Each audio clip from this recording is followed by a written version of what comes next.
if you don't, it would be helpful to me to make a couple of comments about those messages. The first is I think it's important to understand what was actually happening at the time. So it is undoubtedly true that the Prime Minister had offered me any number of permanent secretary jobs in order to leave the Cabinet Office during that period of time. And I had repeatedly explained that I wasn't going to participate in another of my colleagues being moved on in order to create a job for me. And so we had been having this exchange for a period of time.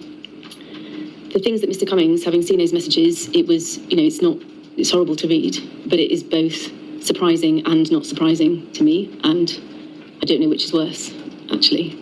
I think that he was frustrated with me at the time. I would absolutely own that. I would also say all I was doing was actually working in the service of the then Prime Minister and defending his interests. I'm sure lots of this is not for you, but the two things in particular that he was cross about, one was the appointment of David Frost as the National Security Advisor, where the proposal was that Mr. Frost, who had left the civil service as a director, and then taken on very significant political roles, that he be then reappointed into the civil service as a permanent secretary and put in charge of national security.